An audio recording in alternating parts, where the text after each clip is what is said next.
Hi friends, welcome to SAM Institute Daily Current Affairs 2025 March 21. Today current affairs headlines Andhra, Telangana DSC prepare అవుతున్న ప్రతి ఒక్క అభ్యర్థికి and school and executive వారికి GK and current affairs మీకు చాలా important. రెగ్యులర్గా follow అవుతూ ఉండాలి.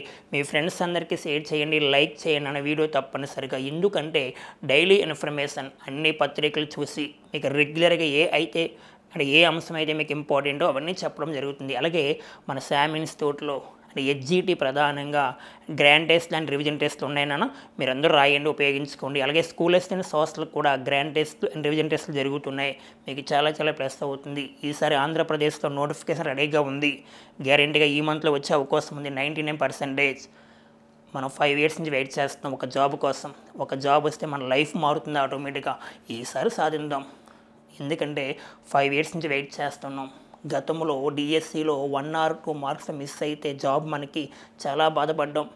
అలాంటి తప్పు మరలా జరగకుండా ఈసారి గ్యారెంటీగా విజయం సాధించాలి.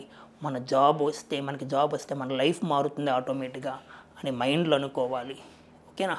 సరే, టుడే కరెంట్ అఫైర్స్ హెడ్లైన్స్ ఒక్కసారి చూద్దాం. Okay, first one world happiness report 2025. నిన్నటి రోజున వరల్డ్ హ్యాపీనెస్ డే ప్రతి సంవత్సరము మార్చి 20వ జరుపుకుంటామన్నామే. ఈసారి రిపోర్ట్ ఎవరు రిలీజ్ చేశారు? ఇండియా ర్యాంక్ ఎంత ఉంది, గతంలో ఎంత ఉండేది అంటే ఇండియా ర్యాంకు. ఈసారి వరుస 3 దేశాలేంటి, చివరి ప్లేస్ ఏముంది? ఈసారి వరల్డ్ హ్యాపీనెస్ ఇండెక్స్ రిపోర్ట్ ఎన్ని దేశాలకు ఇచ్చారు ఎలా గుర్తుపెట్టుకోవాలి? వరల్డ్ హ్యాపీనెస్ డే 2025 థీమ్ ఏంటి, ఇతివృత్తము నిన్నటి రోజున మాట్లాడుకున్నాం. ఇవన్నీ చూడాలి. నెక్స్ట్ వన్ మిస్ వరల్డ్ పోటీలు 2025. మిస్ వరల్డ్ పోటీలు 2025లో భారతదేశంలో జరగవలసి ఉంది. ఎక్కడ, ఏ రాష్ట్రంలో? తెలంగాణ రాష్ట్రంలో. ఈసారి జరిగిన ఎడిషన్ జరగబోతుంది. ఓకేనా? లాస్ట్ టైం మిస్ వరల్డ్ కిరీటాన్ని ఎవరు దక్కించుకున్నారు? ఓకే. నెక్స్ట్ వన్ అంతర్జాతీయ అటవీ దినోత్సవం ప్రతి సంవత్సరం ఏ రోజు జరుపుకుంటాం? పాస్ట్ ఏ ఇయర్లో జరుపుకున్నాం? ఫారెస్ట్ పరంగా ఫస్ట్ ప్లేస్ ఏముంది, ఇండియా ప్లేస్ ఎంత ఉంది? లేటెస్ట్గా ఎన్నువా ఫారెస్ట్ రిపోర్ట్ రిలీజ్ చేశారు. 18th forest senses. Forest report ప్రతి 2 సంవత్సరాలకు ఒకసారి రిలీజ్ చేస్తారు. ఇవన్నీ మాట్లాడుతాం. నెక్స్ట్ వన్ మోడీ విదేశీ పర్యటనల ఖర్చు. కేంద్ర విదేశాంగ శాఖ, భారత విదేశాంగ శాఖ వారు లేటెస్ట్గా 2022 నుంచి 2024 వరకు మోడీ విదేశీ పర్యటనకి వెళ్ళారు కదా, ఎంత ఖర్చు అయింది అనేది లేటెస్ట్గా రిపోర్ట్ వచ్చింది. మోడీకి ఇప్పటివరకు ఇంటర్నేషనల్ అవార్డ్స్ 21 వచ్చాయని మాట్లాడుకున్నాం. లాస్ట్ మన ఏ అవార్డు, మారిషస్ అవార్డు వచ్చింది. మారిషస్ రాజధాని, ఇవన్నీ మాట్లాడుకున్నాం. మారిషస్ ప్రధాని, మారిషస్ అధ్యక్షుడు, మారిషస్ యొక్క ఇండిపెండెన్స్ డేకి మోడీ గారు ముఖ్య అతిథికి వెళ్ళారు. ఇవన్నీ గతంలో మాట్లాడుకున్నాం. నెక్స్ట్ వన్ మియాజాకి మామిడి పండ్లు వార్తల్లో ఉన్నాయి. దీనికి ప్రత్యేకత, దాని ఇంపార్టెన్స్ ఏంటి, ఇవన్నీ మాట్లాడాలి. Okay, first current affairs world happiness report 2025. మరి ప్రతి సంవత్సరం వరల్డ్ హ్యాపీనెస్ డే ఎప్పుడు జరుపుకుంటాం నాన్న? మార్చి 20వ తారీఖున జరుపుకుంటాం. అంటే తొలిసారిగా ఏ ఇయర్లో జరుపుకున్నాం? ఫస్ట్ వరల్డ్ హ్యాపీనెస్ డే అని మాట్లాడుకున్నాం. మనకి 2013 జరుపుకున్నాం. 2025 థీమ్ కూడా మాట్లాడుకున్నాం నిన్నటి రోజున కరెంట్ అఫైర్స్లో. ఒక్కసారి చూడండి, దాని థీమ్ కేరింగ్ అండ్ షేరింగ్ అనే పేరుతో జరుపుకున్నాం. అయితే నిన్నటి రోజున వరల్డ్ హ్యాపీనెస్ రిపోర్ట్ ఎవరు రిలీజ్ చేశారు? దాదాపుగా 147 దేశాలకు చెందిన రిపోర్ట్ రిలీజ్ చేశారు. ఎవరండి? ఆక్స్ఫర్డ్ యూనివర్సిటీకి చెందిన వెల్ బీయింగ్ రీసెర్చ్ సెంటర్ వారు. దీంట్లో ఫస్ట్ ప్లేస్ ఏముందంటే ఫిన్లాండ్ ఫస్ట్ ప్లేస్ ఉందమ్మా. ఓకే, 8వ సారి ఓవరాల్గా ఎన్ని దేశాలకు రిపోర్ట్ ఇచ్చారంటే 147 దేశాలకు రిపోర్ట్ ఇవ్వడం జరిగింది.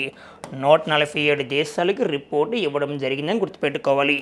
ఫస్ట్ ప్లేస్ ఏముంది? Finland. Second one Denmark. Next one Iceland.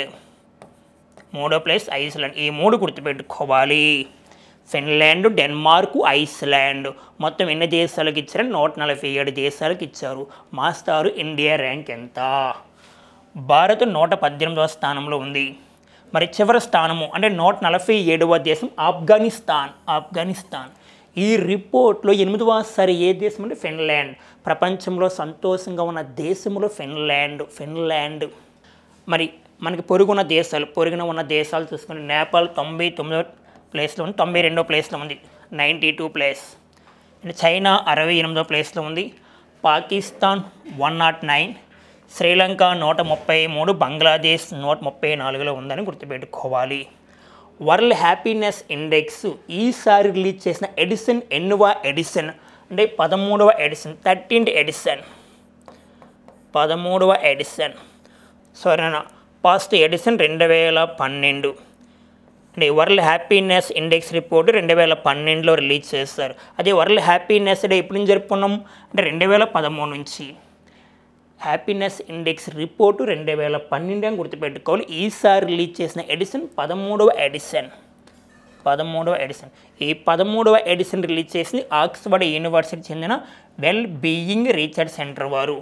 ఈసారి ఫస్ట్ ప్లేస్ ఫిన్లాండ్ ఉంది. వరుస క్రమంలో 8వసారి ఇది. భారత యొక్క ర్యాంకు 118. గతంలో 2024లో భారత యొక్క ప్లేస్ 126 ఉండేది వరల్డ్ హ్యాపీనెస్ ఇండెక్స్లో. ఈసారి 118కి వచ్చింది. ఓకేనా, మీకు చాలా ప్లస్ అవుతుంది. భారతదేశంలో హ్యాపీగా ఉన్న రాష్ట్రం ఏంటంటే మిజోరం అనేది భారతదేశంలో హ్యాపీగా ఉన్న స్టేట్ అని గతంలో చెప్పడం జరిగింది. మనకి 2025 ప్రకారం వరల్డ్ హ్యాపీనెస్ ఇండెక్స్లో మన ఇండియా ర్యాంక్ ఎంత చెప్పుకున్నామో 118 వరల్డ్ హ్యాపీనెస్. అలాగే 2025 హెన్లీ పాస్పోర్ట్ ఇండెక్స్లో ఇండియా ర్యాంకు 85. నెక్స్ట్ వన్ 2024లో ప్రపంచ ఆకలి గ్లోబల్ హంగర్లో ఇండియా ర్యాంకు 105 గ్లోబల్ హంగర్లో. నెక్స్ట్ ప్రపంచ శాంతి 2024 ర్యాంకు, ప్రపంచ శాంతి 2024 ఇండియా ర్యాంకు, ఓన్లీ ఇండియా గురించి మాట్లాడుతున్నాం, 116. నెక్స్ట్ ప్రపంచ పత్రిక స్వేచ్ఛలో 2024 ప్రకారం India rank 159 world press freedom index. ఇలా రిపోర్ట్స్ ఏమైనా ఉంటే మనం చూస్తూ ఉండాలి. గ్లోబల్ హంగర్లో ఇండియా ర్యాంకు 2024 ప్రకారం 105లో ఉంది. హెన్లీ పాస్పోర్ట్ 85వ ప్లేస్లో ఉంది. 118 అంటే గుర్తు రావాల్సింది హ్యాపీనెస్. 116 అంటే మనకి శాంతి. వెరీ గుడ్, ఇవన్నీ చూస్తూ ఉండాలి నాన్న. లేటెస్ట్గా వరల్డ్ హ్యాపీనెస్ రిపోర్ట్ 2025 నిన్నటి రోజున వచ్చింది. ఓవరాల్గా 147 దేశాలు. India rank 118, first place Finland ఉంది, second place Denmark, third one Iceland, చివరి place Afghanistan. Okay friends, next current affairs miss world పోటీలు 2025 అని వార్తలో ఉంది. గతంలో మనకి 71 మిస్ వరల్డ్ పోటీలు జరిగాయి. ఇప్పుడు 2024లో ముంబైలో జరిగినప్పుడు మిస్ వరల్డ్ కిరీటం దక్కించుకున్న వ్యక్తి ఎవరు అంటే క్రిస్టినా పిజ్కోవా, చెక్ రిపబ్లిక్ దేశానికి చెందిన వ్యక్తి. 2024 71 ఎడిషన్. ఈసారి 72 ఎడిషన్ 2025 మే 7 నుండి 31 వరకు జరుగుతుంది. అంటే స్టార్ట్ అయింది ఎప్పుడు మే 7వ తారీఖున, ఎండ్ అయింది మే 31. ఎక్కడ? తెలంగాణలో హైదరాబాద్. మే 7 నుండి 31 వరకు హైదరాబాద్లో దాదాపుగా 25 రోజుల పాటు జరుగుతుంది.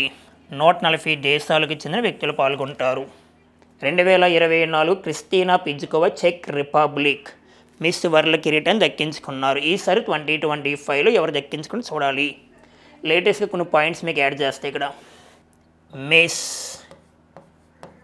మిస్ యూనివర్స్ 2024 చూడండి నాన్న, ఈ పాయింట్స్ చాలా ప్లస్ అవుతుంది. Miss Universe 2024 Victoria Kjaer Helvig అమ్మ. ఏ దేశం అంటే డెన్మార్క్.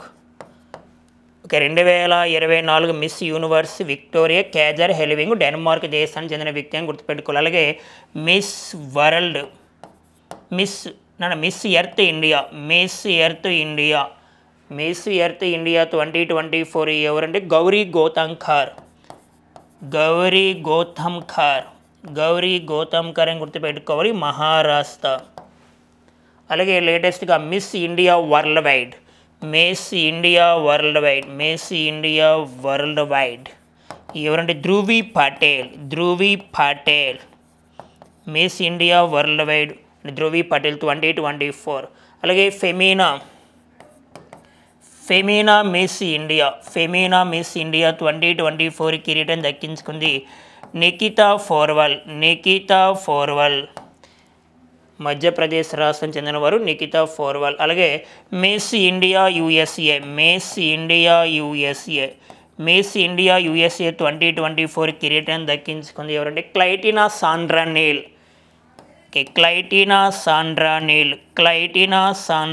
2024 అని గుర్తుపెట్టుకోవాలి. అలాగే Miss Universe India 2024 Rhea Singha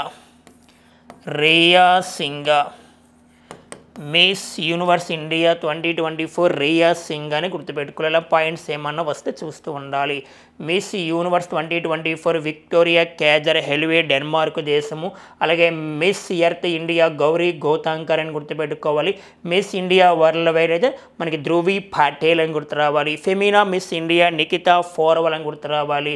miss India US అయితే క్లైటీనా సాండ్రా నీల్ అని గుర్తు రావాలి. Miss Universe India Rhea Singha. ఇప్పుడు మిస్ వరల్డ్ పోటీలు 2025 72 ఎడిషన్ హైదరాబాద్లో జరగవలసి ఉంది. Okay friends, next current affairs మనం చూస్తే అంతర్జాతీయ అటవీ దినోత్సవం ఉంది వార్తల్లో, అంటే వరల్డ్ ఫారెస్ట్ డే లేదా ఇంటర్నేషనల్ ఫారెస్ట్ డే వార్తలో ఉంది. మరి ప్రతి సంవత్సరం ఎప్పుడు జరుపుకుంటాం అంటే మార్చి 21వ తారీఖున జరుపుకుంటాం. మార్చి 21వ తారీఖున అంటే ఈ రోజున జరుపుకుంటాం. మరి 2025 థీమ్ ఫారెస్ట్స్ అండ్ ఫుడ్, అంటే అడవులు ఆహారం అనే పేరుతో నినాదం ఇచ్చారు. మా థీమ్ గుర్తుపెట్టుకోవాలి. చరిత్రలో తొలిసారిగా ఎప్పుడు జరుపుకున్నాం, ఏ ఇయర్ నుంచి జరుపుకున్నాం వరల్డ్ ఫారెస్ట్ డే అంటే 2013 నుంచి జరుపుకున్నాం. 2013 నుండి జరుపుకుంటున్నాం. వరల్డ్ హ్యాపీనెస్ డే కూడా 2013 నుంచి జరుపుకున్నాం. ప్రపంచ సంతోష దినోత్సవాన్ని కూడా 2013 నుంచి జరుపుకుంటున్నాం. ఇక్కడ ఒక పాయింట్ గుర్తు రావాలి. ఆ పాయింట్ ఏక్ పెడ్ మాకేనామ్ 2024 జూన్ 5న ప్రారంభించారు. దీని అర్థం ఏంటంటే తల్లి పేరుతో ప్రతి ఒక్కరు ఒక్క మొక్కను నాటండి అని చెప్పిన వ్యక్తి ఎవరంటే మోడీ గారు. చాలా చాలా ఇంపార్టెంట్. ఏక్ పెడ్ మాకేనామ్ 2024 జూన్ 5న ప్రారంభించారు. ఏ సందర్భంగా ప్రారంభించారు అంటే ప్రపంచ పర్యావరణ దినోత్సవం సందర్భంగా ప్రారంభించారు. ప్రపంచ పర్యావరణ దినోత్సవం ప్రతి సంవత్సరము జూన్ 5వ తారీఖున జరుపుకుంటాం. ప్రపంచ పర్యావరణ పరిరక్షణ చట్టం 1986లో వచ్చింది. 1986 ఏక్ పెడ్ మాకేనామ్ అంటే తల్లి పేరుతో ప్రతి ఒక్కరూ ఒక మొక్కను నాటండి పర్యావరణం కాపాడడానికి. మరి లేటెస్ట్గా 18వ అటవీ నివేదిక ప్రకారం భారతదేశంలో అడవులు మరియు చెట్ల విస్తీర్ణము ఎంత ఉందమ్మా? 8,27,357 చదరపు కిలోమీటర్లు. లేటెస్ట్గా 2023కి చెందిన రిపోర్టు మనకి 2024-25 సమయంలో మనకి 18th ఫారెస్ట్ రిపోర్ట్ రిలీజ్ చేసింది. ఎవరండి? ISFR Indian state forest report release చేశారు. దీని ప్రకారం భారతదేశం మొత్తం అడవులు మరియు చెట్ల విస్తీర్ణం 8,27,357 చదరపు కిలోమీటర్లు మొత్తం ఫారెస్ట్ ఏరియా. నెక్స్ట్ అడవులు మరియు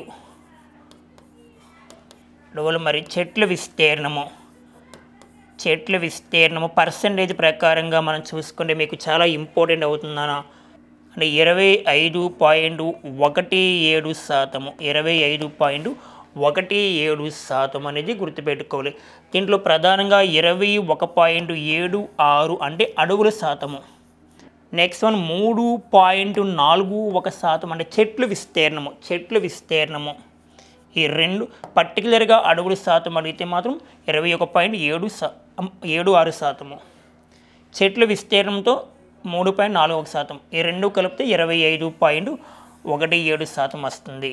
ఓన్లీ ఫారెస్టే కాకుండా ఫారెస్ట్ లోపల అంటే ఫారెస్ట్ వెలుపల ఉన్న చెట్లను కూడా మనం కన్సల్ట్ చేస్తాం. మొత్తం రెండు కలిపి దాన్ని ట్రీ కవర్ అంటాం. ఫారెస్ట్ అండ్ ట్రీ కవర్ కలిపి మొత్తం ఎంత ఉందమ్మా? 25.17%.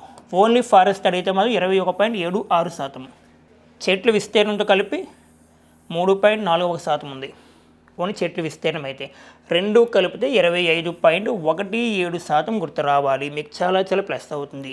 మరి చరిత్రలో తొలిసారిగా ఫాస్ట్ ఫారెస్ట్ రిపోర్ట్ని 1987లో రిలీజ్ చేస్తారు. ప్రతి 2 సంవత్సరాలకి ఒకసారి రిలీజ్ చేస్తారు. ప్రతి 2 సంవత్సరాలకి ఒకసారి రిలీజ్ చేస్తారనేది మనం గుర్తుపెట్టుకోవాలి. అంటే డెహ్రాడూన్లో ఉందాము ఉత్తరాఖండ్. జాతీయ అటవీ చట్టం 1952 వచ్చిన ఇండియన్ ఫారెస్ట్ యాక్ట్. దీని ప్రకారం భారతదేశంలో 33.3% అడవులు ఉండాలని మనం చదువుకుంటాం. ఓకేనా. మాడ అడవులు ఎక్కువ రాష్ట్రం మాంగ్రూవ్ ఫారెస్ట్ వెస్ట్ బెంగాల్ అని చదువుకున్నాం మన జాగ్రఫీ పుస్తకాల్లో. ఇప్పుడు మనకు కావాల్సిన 2025 వరల్డ్ ఫారెస్ట్ డే థీమ్ ఏంటి? Forest and foods. అలాగే 18వ అటవీ నివేదిక ప్రకారం భారతదేశంలో మొత్తం అడవులు మరియు విస్తీర్ణం ఎంత అంటే 25.17%. దాంట్లో అడవులు మాత్రమే అయితే 21.76%. చెట్లు విస్తీర్ణంతో 3.41% గుర్తుపెట్టుకోవాలి. లేటెస్ట్గా రిలీజ్ చేసింది 18. దానికి థీమ్ గుర్తుపెట్టుకో. ఫస్ట్ ఏ ఇయర్లో జరుపుకున్నాం. భారతదేశంలో అడవులు ఎక్కువ రాష్ట్రం ఏంటి? ప్రపంచంలో అడవులు ఎక్కువ దేశం ఏంటి? ఇండియా ప్లేస్ ఎంత? నేషనల్ ఫారెస్ట్ అకాడమీ డెహ్రాడూన్లో ఉంది. సరిపోతుంది ఈ పాయింట్స్ అన్నీ కూడా. Okay friends, next current affairs. Modi విదేశీ పర్యటనల ఖర్చు. మోడీ గారు 2022 మే నుండి 2024 డిసెంబర్ మధ్య 38 సార్లు విదేశాలకు వెళ్ళారు. దాదాపుగా 258 కోట్లు విదేశీ వ్యవహారాల మంత్రిస్తారు. 258 కోట్లు ఖర్చు అయింది అని విదేశీ వ్యవహారాల మంత్రిశాఖ రాజ్యసభలో ఈ విషయాలు చెప్పారమ్మా. అత్యధికంగా అమెరికా పర్యటనకు 22.89 కోట్లు ఖర్చు అయింది 2023 జూన్లో. మోడీ గారు 2014 చేస్తున్నారు పర్యటనలు. పర్టికులర్గా 2022 మే నుంచి 2024 డిసెంబర్ మధ్య 38 సార్లు. మోడీ గారికి ఇప్పటి వరకు 21 ఇంటర్నేషనల్ అవార్డ్స్ వచ్చాయి, 21 అంతర్జాతీయ అవార్డులు వచ్చాయి. మరి చివరి 3 గుర్తుపెట్టుకున్నాం. 19వ అవార్డు, 20వ అవార్డు, 21 మీకు చెప్పా ఆల్రెడీ. 19వ award Bahrain award, Barbados award. Barbados దేశానికి చెందిన అవార్డు వచ్చింది. 19వ ఇంటర్నేషనల్ అవార్డు. 20వ దేశానికి చెందిన award.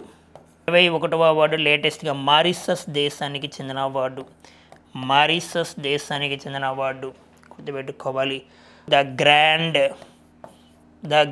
Commander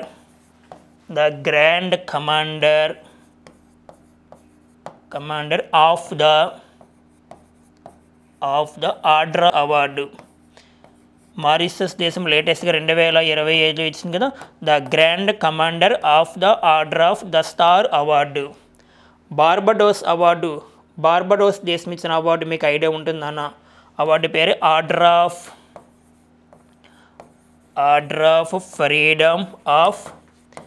freedom of Barbados. Order of freedom of Barbados. Kuwait దేశం ఇచ్చిన అవార్డు మీకు, కువైట్ దేశం ఇచ్చిన award the order of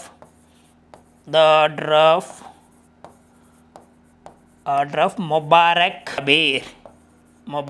all Kabir అనే అవార్డు ఇవ్వడం జరిగింది.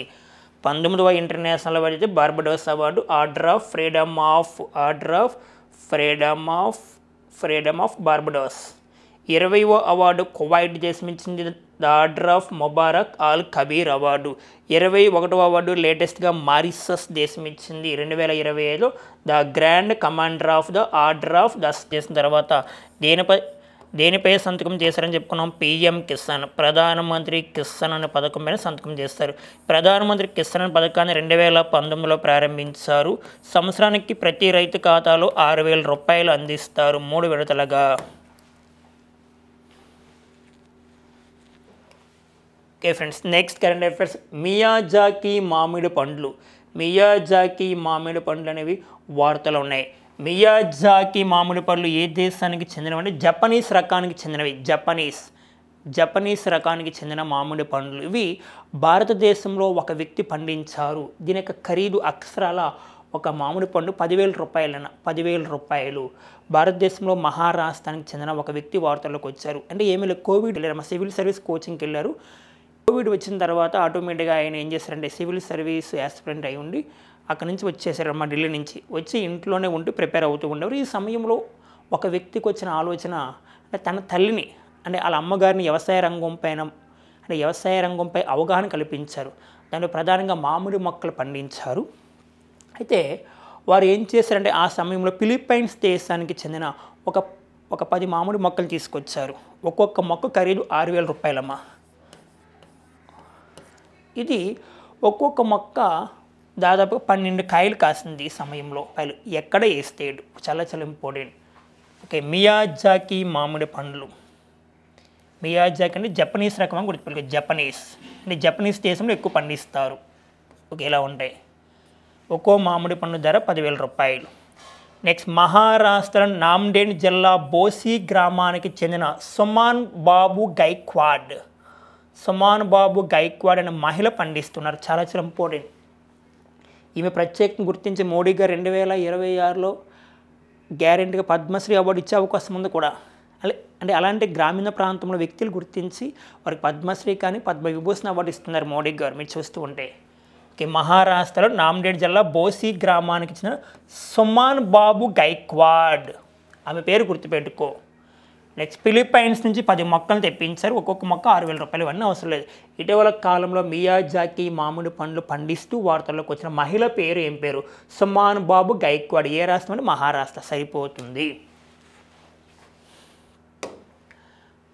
ఓకే ఫ్రెండ్స్, చాలా చాలా ఇంపార్టెంట్. ఆంధ్రప్రదేశ్ రాష్ట్రం గురించి ప్రతిసారి చెప్తున్నా డైలీ రెగ్యులర్గా ఆంధ్రప్రదేశ్ రాష్ట్ర అంశాలన్నీ ఒక దగ్గర రాసుకుని మీకు చాలా ప్లస్ అవుతుంది. చాలా చెప్పి ఆంధ్రప్రదేశ్లో పాత పేర్లు, కొత్త పేర్లు అండ్ పథకాలకి పేర్లు మార్చారు. బ్లూ ఫ్లాగ్ సర్టిఫికేషన్ కానీ ఆంధ్రప్రదేశ్లో శిలాశాసనాలు గుర్తించారని మాట్లాడుకున్నాం. దేశంలో తొలిసారిగా గ్రామ సభలు జరిగిన రాష్ట్రము అంటే 13,000కు పైగా ఆంధ్రప్రదేశ్ అని మాట్లాడుకున్నాం. అలాగే పల్లె పండుగ జరిగింది ఆంధ్రప్రదేశ్లో. ఇవన్నీ చూస్తూ ప్రతిసారి కూడా. అలాగే ఏఐ యూనివర్సిటీ విశాఖపట్నంలో ఏర్పాటు చేస్తున్నారు. ఓకేనా, ఇవన్నీ చూస్తూ ఉంటే మీకు చాలా చాలా ప్లస్ అవుతుంది. ఇప్పుడు మరలా ఆంధ్రప్రదేశ్ ఎడ్యుకేషన్కి విద్యారంగానికి సంబంధించి పిల్లల్లో అవగాహన కల్పించడానికి అంటే కొత్త ఎడ్యుకేషన్ సిస్టమ్ తీసుకొచ్చారు. దాని పేరు లీపు పాఠశాలలు. రాష్ట్రంలో లీపు పాఠశాల పేరుతో వస్తుంది. ఎప్పటి నుంచి అంటే వచ్చే విద్యా సంవత్సరం నుంచి అమలు అవుతుంది.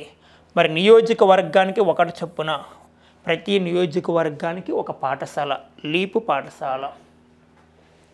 ప్రధానంగా లీపు పాఠశాల ఎన్ని అంశాలకు ప్రాధాన్యత ఇవ్వబోతుంది? 5 అంశాలు. చాలా చాలా ఇంపార్టెంట్. ఇటీవల కాలంలో ఆంధ్రప్రదేశ్ లీపు పాఠశాల తీసుకొస్తుంది కదా, ఎన్ని అంశాలకు ప్రాధాన్యత ఇచ్చింది? 5 అంశాలు. లీపు పాఠశాలలు అంటే లెర్నింగ్ ఎక్సలెన్స్ ఇన్ అని గుర్తుపెట్టుకో. Learning excellence in leap. ఇవన్నీ కాదు, మెయిన్ 5 పాయింట్లు గుర్తుపెట్టుకోవాలి. 5 అంశాలకు ప్రాధాన్యత ఇచ్చింది. ఫస్ట్ వన్, ప్రతి పౌరుడికి సమాన సమ్మిళిత విద్య. సెకండ్ వన్, విద్యార్థులకు సంపూర్ణ అభివృద్ధి అందించాలనే ఉద్దేశంతో తీసుకొస్తున్నారు. అండ్ థర్డ్ వన్, పరిశ్రమలు ఆధారిత నైపుణ్యాలు కల్పించి వారికి ఉద్యోగ అవకాశాలు కూడా కల్పిస్తారు. నెక్స్ట్, పరిశోధన, ఇన్నోవేషన్, సృజనాత్మకత. పరిశోధన, పిల్లవాడి చేత పరిశోధన చేయించి నెక్స్ట్ ఇన్నోవేషన్, కొత్త ఆలోచనలు, సృజనాత్మకగా అంటే క్రియేటివ్గా ఆలోచించాలి పిల్లలు. నెక్స్ట్, ఆర్థిక వృద్ధిని ఆకర్షించే ప్రపంచ ప్రమాణాలతో ఎన్ని అంశాలకు ప్రాధాన్యత ఇస్తుంది? 5 అంశాలు. ప్రధానంగా ఏపీ మోడల్ ఆఫ్ ఎడ్యుకేషన్కి సంబంధించి ఇక చూస్తే రాష్ట్రంలో వచ్చే విద్యా సంవత్సరం నుంచి శాసనసభ నియోజకవర్గానికి learning excellence in AP LEAP పాఠశాల అభివృద్ధికి విద్యాశాఖ కసరత్తు చేస్తుంది. సరిపోతుంది. Okay friends, next current affairs. వయోవృద్ధుల కమిషన్ చట్టము. వయోవృద్ధులు అంటే సీనియర్ సిటిజన్స్. దేశంలో తొలిసారిగా ఒక రాష్ట్రం రాబోతుంది, కేరళ రాష్ట్రం అనేది గుర్తుపెట్టుకోవాలి నాన్న. నెక్స్ట్, వయోవృద్ధులకు కమిషన్ చట్టం వచ్చింది, కేరళ తీసుకురాబోతుంది. ఎందుకు ప్రధానంగా అంటే వయోవృద్ధుల హక్కుల పరిరక్షణ, సంక్షేమము, నెక్స్ట్ పునరావాసాలకు. వయోవృద్ధులు సీనియర్ సిటిజన్స్ ఒక ఏజ్ వచ్చిన తర్వాత వారు కాలుపైన వారు బతకాలి, ఎవరిపైన ఆధారపడకుండా పిల్లలపైన స్వతహాగా స్వతహాగా నిర్ణయాలు తీసుకోవడానికి. దేశంలో తొలిసారిగా వయోవృద్ధుల కమిషన్ ఏ చట్టం అంటే వయోవృద్ధుల కమిషన్ చట్టాన్ని ఏ రాష్ట్రం తీసుకురాబోతుందంటే కేరళ. అంటే కేరళ ముఖ్యమంత్రి పినరాయి విజయన్ గారు ప్రకటించారని గుర్తుపెట్టుకోవాలి. ఇక్కడ కేరళ వచ్చింది కాబట్టి కేరళ గవర్నర్గా ప్రజెంట్ పనిచేస్తుంది ఎవరంటే రాజేంద్ర అర్లేకర్. ప్రతి సంవత్సరం ఆగస్టు 21వ తారీఖున ఏం జరుపుకుంటాం? సీనియర్ సిటిజన్స్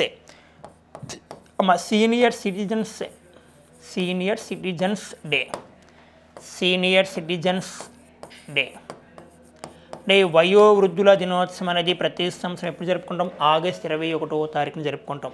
లేటెస్ట్గా 2025-26 బడ్జెట్ని మనకి నిర్మలా సీతారామన్ గారు 2025 ఫిబ్రవరి 1వ తారీఖున ప్రవేశపెట్టారు కదా. ఈ బడ్జెట్లో ఏం ప్రవేశపెట్టారు? ఒక ఇంపార్టెన్స్ ఇచ్చారు. ప్రధానంగా వయోవృద్ధులకు సంబంధించి సీనియర్ సిటిజన్స్ కోసం ఏమని ప్రకటించారంటే రైల్వే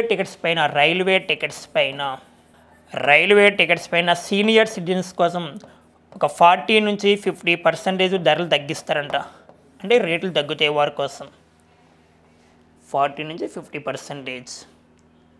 దీనిపై రైల్వే టికెట్స్ పైన సీనియర్ సిటిజన్స్ కోసం అని గుర్తుపెట్టుకోవాలి. అలాగే వయోవృద్ధులకు సంబంధించి మనకి స్టేట్ బ్యాంక్ ఆఫ్ ఇండియా ఒక పథకాన్ని తీసుకొచ్చింది. ఆ పథకమే అమృత్ కలాస్ అనే పథకాన్ని తీసుకొచ్చింది. అమృత్ కలాస్ పథకం యొక్క ముఖ్య ఉద్దేశము సీనియర్ సిటిజన్స్ కోసం అని గుర్తుపెట్టుకోవాలి. వారికి ఎక్కువ వడ్డీ రేట్ని ఇవ్వడానికి తీసుకొచ్చింది.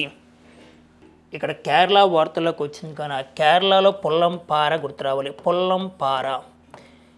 పొల్లంపార అంటే 100కి 100% డిజిటల్ ఎడ్యుకేషన్ అందిస్తున్న గ్రామము. 100కి 100% డిజిటల్ ఎడ్యుకేషన్ అందిస్తుంది పొల్లంపార. ఇదే కేరళలో కొంబలంగి గుర్తు రావాలి. కొంబలంగి అంటే భారతదేశంలో తొలిసారిగా మహిళలకు ఉచితంగా శానిటరీ ప్యాడ్స్ అందిస్తున్న గ్రామం. దేశంలో తొలిసారిగా మహిళలకు ఉచితంగా శానిటరీ ప్యాడ్స్ అందించిన గ్రామం కొంబలంగి. పొల్లంపార అంటే 100కి 100% ఆన్లైన్ ఎడ్యుకేషన్ అందిస్తుంది పొల్లంపార. Okay friends, next current affairs మనం చూస్తే హోలీని అధికారికంగా గుర్తించిన టెక్సాస్. అంటే హోలీ ఫెస్టివల్ను అధికారికంగా గుర్తించిన టెక్సాస్ రాష్ట్రం వార్తలో వచ్చింది. అంటే హోలీ అంటే రంగుల పండగ, హిందూ ఫెస్టివల్ అని మాట్లాడతామే. మరి టెక్సాస్ రాష్ట్రంలో అధికారికంగా గుర్తింపు ఇచ్చారు. మరి టెక్సాస్ రాష్ట్రం అంటే అమెరికా గుర్తు రావాలి. ఇప్పటికే అమెరికాలో 3 నగరాలు గుర్తించారు. దీంతో కలిపి జార్జియా రాష్ట్రము, నెక్స్ట్ వన్ న్యూయార్క్, ఇది 3వది అని గుర్తుపెట్టుకోవాలి. ఈ హోలీని అధికారికంగా గుర్తించిన రాష్ట్రాలు 3 ఉన్నాయి అమెరికాలో: జార్జియా, న్యూయార్క్, టెక్సాస్. మరి హోలీ అంటే గుర్తు రావాల్సిన లేటెస్ట్గా జరిగింది కదా హోలీ, మనకి రాజస్థాన్లో మాట్లాడాం. రాజస్థాన్లో దొంగాపూర్ జిల్లా బీలుడా గ్రామం ఒక ఇంపార్టెన్స్ చెప్పుకున్నాం.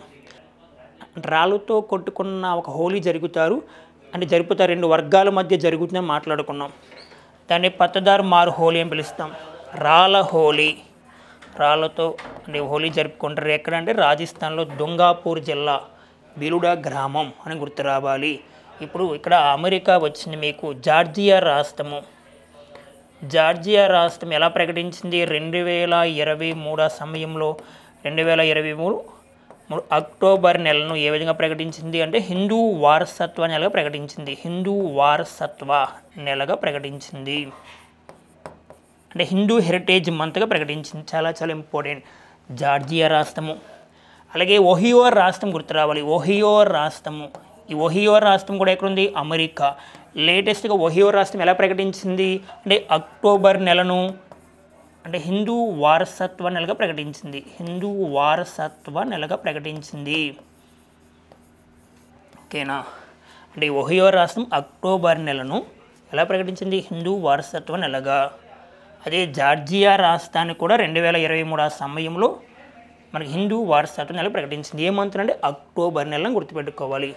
అలాగే మేరీల్యాండ్లో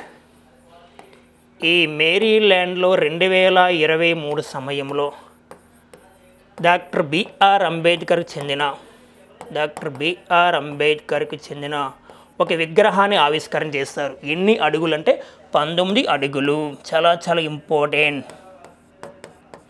19 అడుగుల విగ్రహాన్ని ఏర్పాటు చేయడము, విదేశాల్లో ఏర్పాటు చేయడము ఇదే తొలిసారి. ఈ పాయింట్ గుర్తుపెట్టుకోవాలి. డాక్టర్ బిఆర్ అంబేద్కర్ విగ్రహాన్ని విదేశాల్లో అతిపెద్ద విగ్రహాన్ని ఏర్పాటు చేయడం ఇదే తొలిసారి. ఎన్ని అడుగులు? 19 అడుగులు. ఎక్కడ? మేరీల్యాండ్. ఇలా లేటెస్ట్గా హోలీని అధికారికంగా గుర్తించిన ఒక రాష్ట్రం టెక్సాస్. అమెరికాలో మొత్తం రాష్ట్రాల సంఖ్య ఎన్ని? 50 ఉంటాయి కదా, ఆ 50లో ఒక రాష్ట్రం ఇది. ఇప్పటి వరకు హోలీని అధికారికంగా గుర్తించిన రాష్ట్రాలు 3 అమెరికాలో: Georgia, New York, Texas. Okay, next current affairs. IOC అధ్యక్షురాలుగా Kirsty. IOC international Olympic committee అంటాం ఐఓసి. మరి ఐఓసి మనకి 1894లో ఏర్పాటైంది. IOC head quarter Lausanne, Switzerland. IOC ప్రెసిడెంట్గా దాదాపుగా ఒక 12 సంవత్సరాల వరకు పనిచేయవచ్చు. ఐఓసి ప్రెసిడెంట్గా ఇప్పటి వరకు 12 సంవత్సరాల పాటుగా పనిచేసిన వ్యక్తి థామస్ బాచ్. ఈయన యొక్క పదవి కాలం ముగుస్తుంది. థామస్ బాచ్ ప్లేస్ ఒక ఉమెన్ రావడం జరిగింది. అంటే ఐఓసికి ఫస్ట్ ఉమెన్ ప్రెసిడెంట్. ఇప్పటి వరకు ఏ ఒక మహిళ పని చేయలేదు ఐఓసి అంటే ఇంటర్నేషనల్ ఒలింపిక్ కమిటీకి. అలా తొలి మహిళ క్రిస్టీ కోవెంట్రీ. ఈమె ఇంపార్టెన్స్ తొలి మహిళ, మరి తొలి ఆఫ్రికా మహిళ. ఈమె 2025 జూన్ 23న బాధ్యత స్వీకరిస్తుంది. ఎప్పటి వరకు ఉంటారంటే 2023 వరకు ఉంటారు. ఈమె 2 సార్లు ఒలింపిక్స్లో స్వర్ణం సాధించింది. దేంట్లో? స్విమ్మింగ్ ప్లేయర్ ఈమె. మరి ఐఓసి వార్తలోకి వచ్చి 1894లో 1896 నుంచి ఒలింపిక్స్ని కండక్ట్ చేస్తుంది ఐఓసి. ఫస్ట్ ఒలింపిక్స్ మనకి గ్రీసు రాజధాని ఏథెన్స్లో జరిగాయి. రెండవ ఒలింపిక్స్ 1900 సంవత్సరంలో జరిగాయి, ప్యారిస్లో జరిగాయి. ఈ ప్యారిస్ ఒలింపిక్స్ ఇంపార్టెన్స్ మహిళలకు ఇంపార్టెన్స్. మహిళలు ఏ ఒలింపిక్స్ని పాల్గొన్నారంటే ప్యారిస్. భారతీయులు కూడా అవకాశం కల్పించిన ఒలింపిక్స్ సెకండ్ ఒలింపిక్స్ లేదా ప్యారిస్ ఒలింపిక్స్. ఇటీవల కాలంలో 33వ ఒలింపిక్స్ జరిగాయి. 2024 జూలై 26 నుండి ఆగస్టు 11 వరకు. దీంట్లో ఇండియా ర్యాంకు 71. ఇండియాకు వచ్చిన మొత్తం పథకాల సంఖ్య ఎన్ని? 6. 0+1+5 గోల్డ్, సిల్వర్, బ్రాంజ్. మరి ఫస్ట్ ప్లేస్ ఏముంది చెప్పుకున్నాం? అమెరికా 126 పథకాలు సాధించి ఫస్ట్ ప్లేస్లో ఉంది. 40, 44, 42 గోల్డ్, సిల్వర్, బ్రాంజ్. 126 పథకాలతో అమెరికా ఫస్ట్ ప్లేస్లో ఉంది 33వ ప్యారిస్ ఒలింపిక్స్లో. మరలా మనకి 2028లో లాస్ ఏంజల్స్లో జరిగితే ఒలింపిక్స్ అంటే అమెరికా. ఈ ఒలింపిక్స్లో కొత్తగా కొన్ని గేమ్స్ని యాడ్ చేస్తున్నారు. ఫ్లాగ్ ఫుట్బాల్ 2028 ఒలింపిక్స్లో చేరే మా new games. Flag football. Next one baseball. Next cricket, lacrosse and squash.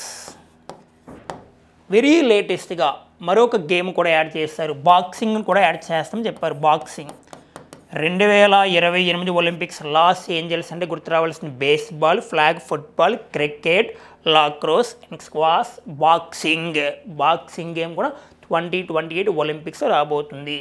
Present IOC ప్రెసిడెంట్గా పనిచేసిన థామస్ బాచ్. ఆయన ప్లేస్లో కొత్త వ్యక్తి రాబోతున్నారు, క్రిస్టీ కోవెంట్రీ. తొలి మహిళ అని గుర్తుపెట్టుకోవాలి ఐఓసికి, International Olympic Committee. Okay friends, next current affairs మనం మాట్లాడితే అస్సాం రాష్ట్రానికి సంబంధించి ఒక సాంప్రదాయక వంటకాన్ని గుర్తించారు. అది వార్తల్లోకి వచ్చింది. ఆ సాంప్రదాయక వంటకము ఒక పచ్చడి నాన దాదాపుగా 2 వారాలు పొల్లబెట్టి దాన్ని తయారు చేస్తారు. నిమ్మరసం, ఆవగింజలు, చింతపండుతో అంటే తయారు చేసి 2 వారాల పాటు పొల్లబెట్టి వారు అన్నం తిన్నప్పుడు ఉపయోగించుకుంటారు నాన్న. దాంట్లో ఒక బ్యాక్టీరియా గుర్తించారు ఐఐటి గౌహతి శాస్త్రవేత్తలు. ఆ బ్యాక్టీరియా పేరేం పేరు? సరిపోతుంది. మా బ్యాసిల్లస్ సబ్టిలిస్ SMP2. అస్సాంలో ఒక సాంప్రదాయక వంటకం పానీ టెంగల్ అని పిలుస్తారు. పానీ టెంగల్. ఆ పానీ టెంగల్ని ఎలా తయారు చేస్తారు? చింతపండు, ఆవగింజలు, నెక్స్ట్ పచ్చిమిర్చి, నెక్స్ట్ నిమ్మరసం ఇవన్నీ యాడ్ చేసి 2 వారాల పాటు దాన్ని తయారు చేస్తారు. అది వారు అన్నం తిన్నప్పుడు ఉపయోగిస్తారు. అలాంటి దాంట్లో ఒక బ్యాక్టీరియాని గుర్తించారు. ఎవరంటే ఐఐటి గౌహతి శాస్త్రవేత్తలు. ఐఐటి చాలా చాలా ఇంపార్టెంట్. ఈ బ్యాక్టీరియా మానవులతో పాటు పరిశ్రమలకు పనికొచ్చే బ్యాక్టీరియా, మంచి చేసే బ్యాక్టీరియాని గుర్తుపెట్టుకోవాలి. ఇటీవల కాలంలో ఎవరు గుర్తించారు? ఐఐటి గౌహతి. భారతదేశంలో మొత్తం 23 ఐఐటీస్ ఉన్నాయన్నాం. 23 ఐఐటీస్లో బెస్ట్ ఐఐటి మన ఐఐటి మద్రాస్కి చెప్పుకోవాలి. ఇప్పుడు వార్తల్లోకి వచ్చిన ఒక bacteria bacillus subtilis SMP2. Assam సాంప్రదాయక వంటకం పానీ టెంగల్ గుర్తించారు. పానీ టెంగల్ ఎలా తయారు చేస్తారు? చింతపండు, ఆవగింజలు, నిమ్మరసం, పచ్చిమిర్చిని ఇవన్నీ యాడ్ చేసి తయారు చేస్తూ ఉంటారు. అలాంటి వంటకంలో దీన్ని గుర్తించారు. Most important. ఇది మానవులతో పాటు పరిశ్రమలకు పనికొచ్చే ఒక మంచి బ్యాక్టీరియా. ఓకే ఫ్రెండ్స్, ఈరోజు కరెంట్ అఫైర్స్ మీద గత ప్రశ్నలు ఒకసారి చూద్దాం. అండ్ ఫస్ట్ వన్, జాతీయ అటవీ పరిశోధన కేంద్రం ఎక్కడ ఉంది అంటున్నాడు. This is right answer Dehradun, Uttarakhand గుర్తుపెట్టుకోవాలి. భారతదేశంలో అడవులు ఎక్కువ రాష్ట్రం మధ్యప్రదేశ్ అని మాట్లాడుకున్నాం. లేటెస్ట్గా 18th ఫారెస్ట్ రిపోర్ట్ రిలీజ్ చేశారు. దాని ప్రకారము భారతదేశంలో అడవుల శాతం 25.17% ఉందని గుర్తుపెట్టుకోవాలి. దీంట్లో పర్టికులర్గా ఫారెస్ట్ ఓన్లీ అడవులు అయితే మాత్రము 21.76% అని చెప్పుకున్నాం. చెట్లు విస్తీర్ణం అయితే మాత్రము 3.41%, మొత్తం కలిపి 25.17%. సెకండ్ క్వశ్చన్, 1900 సంవత్సరంలో ఒలింపిక్స్ ఎక్కడ జరిగాయి? ఒలింపిక్స్ని ఎవరు కండక్ట్ చేస్తారని చెప్పుకున్నాం? IOC, international Olympic committee. ఇది 1894లో ఏర్పాటు అయినప్పటికీ 1896 నుంచి ఒలింపిక్స్ని కండక్ట్ చేస్తుంది. ఎక్కడంటే గ్రీసు రాజధాని Athens. First Olympics. Second Olympics 1900 ఎక్కడ జరిగాయంటే ప్యారిస్లో జరిగాయి. This is right answer. ఈ ఒలింపిక్స్ ఇంపార్టెన్స్, మహిళలకి అర్హత కల్పించారు, ఉమెన్స్కి, భారతీయులకు అవకాశం కల్పించిన ఒలింపిక్స్ కూడా ఇదని గుర్తుపెట్టుకోవాలి. ఓకే ఫ్రెండ్స్, ఈరోజు ఉన్న కరెంట్ అఫైర్స్ అవి. మీ ఫ్రెండ్స్ అందరికీ షేర్ చేయండి, లైక్ చేయండి. All the best.